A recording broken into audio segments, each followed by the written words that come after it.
Gli spaghetti alla carrettiera sono un primo veloce e saporito, perfetto da preparare quando si ha poco tempo in cucina. Iniziamo questa ricetta mettendo a bollire l'acqua per la pasta. Mentre l'acqua raggiunge il bollore, sminuzziamo finemente uno spicchio d'aglio.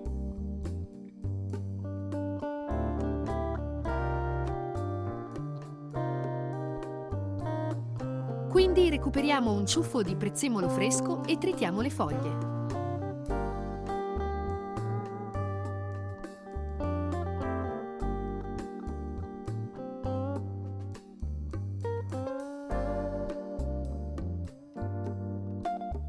Versiamo una generosa dose di olio extravergine di oliva in una scodella capiente.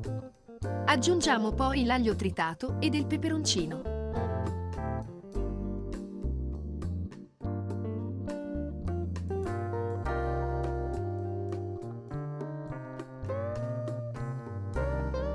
Tuffiamo gli spaghetti nell'acqua bollente e lasciamoli cuocere.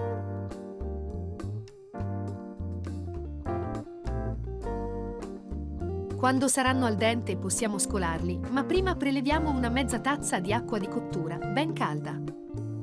Trasferiamo gli spaghetti nella scodella in cui abbiamo preparato l'emulsione di olio, aglio e peperoncino. Mescoliamo e aggiungiamo il pecorino, integrando poco alla volta anche l'acqua di cottura, che sciogliendo il formaggio creerà una deliziosa e irresistibile crema.